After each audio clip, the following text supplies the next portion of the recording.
hopefully you got a halfway decent little muscle that runs right down the top. Now I just want you to take that out of there. This, usable trim. That's all good sausage stuff. This piece here is good for cubes. And you're going to turn this piece all into cubes. So we're going to clean it up a little bit.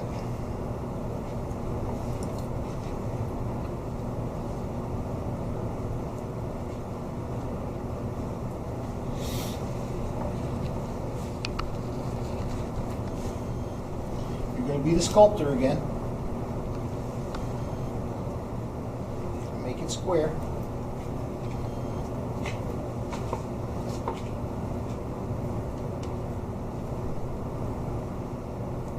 Make your cubes.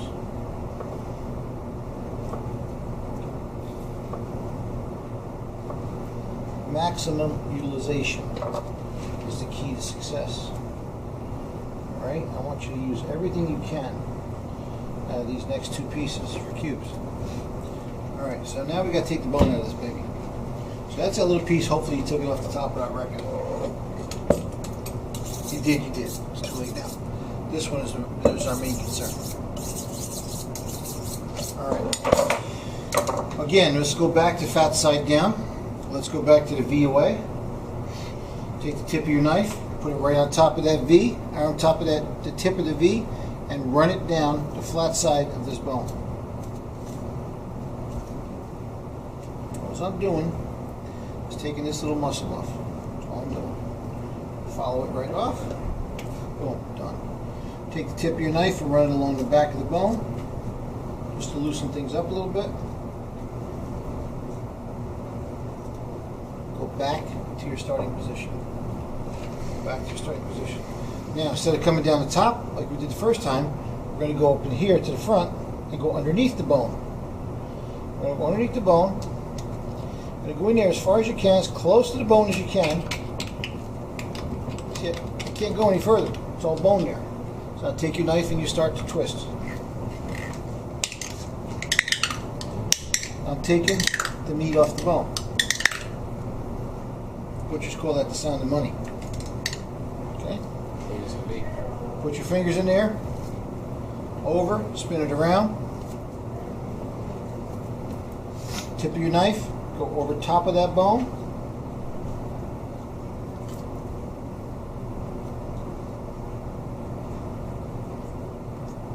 Come down the other side.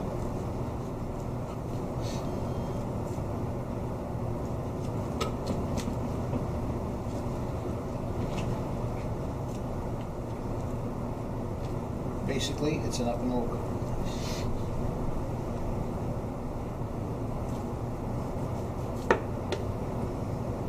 This is where it was up like this. Took it down that flat side, I loosened up the back edge, I came back into the front, went as far as I could go, scrape, scrape, scrape, turn it over, pull it back, and came back down the other side, and out we came. Okay? So now save that bone, I want to see it. Now what you're going to do, now you're going to denude this piece. You do not need to denude this 100%. You get me down 85, 90% denuded, that's really all I need. Take this heavy layer of fat off. Spend a little bit of time getting some skin off.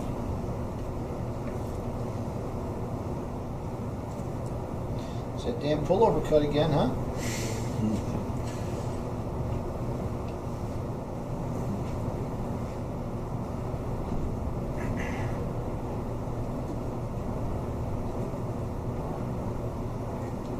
This is all junk. This I do not want in the sausage. That's like connective tissue? Yeah, it is. This is not good stuff in the sausage. Is that the, when you say you eat a hot dog, you get that little rough kind of... Could. That's what it is. Could be.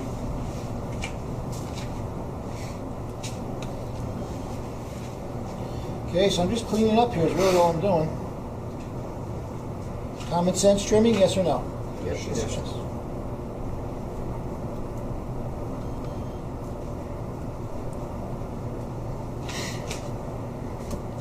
Clean up a little bit on the inside. Got heavy connective tissue here. You don't want that in the sausage.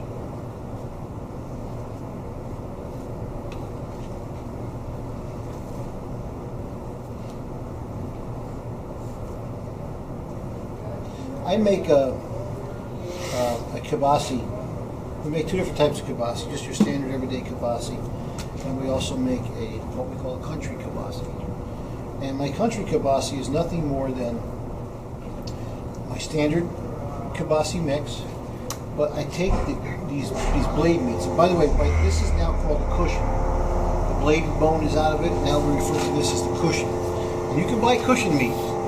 If you want, you can get 10-pound bags of cushion meat. Excellent for kebabs.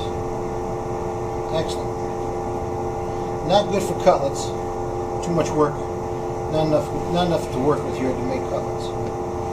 So then we take the cushion meat and we cut it into small cubes. Very small cubes. I think you guys would probably call it a half-inch dice or something. Right, something small like this. All right, and then we turn around and roll that right into the mix. We don't grind it. We just roll it in solid pieces. It's like a Portuguese sausage. Is that what it is? Yeah. Okay. And so when you cut the kibasi, when they cut through the kibasi, they're not only getting that ground meat of the emulsion, they're also getting these little chunks of meat in there as well. It's pretty cool. We call it country kibasi. It works pretty good for us. Okay. So now I got it cleaned up to where I need it to be. The next thing I want you to do is give me some cubes. Start, get yourself a nice fresh wall.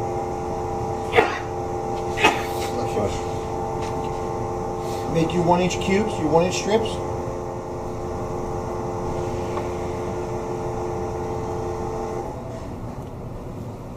All right.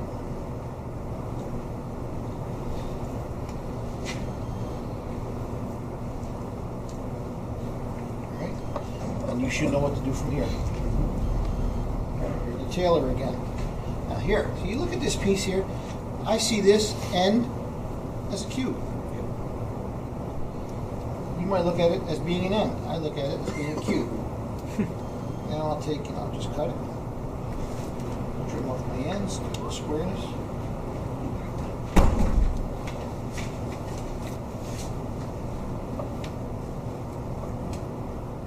Okay, make as many cubes as you can.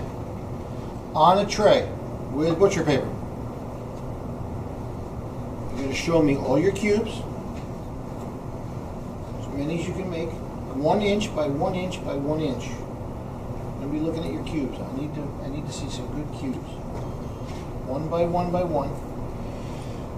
Rows and columns. Nothing touching each other so I can grade them properly. I want to see your tied roast. I want to see your bone, your usable and your unusable. All in the same tray. We're great.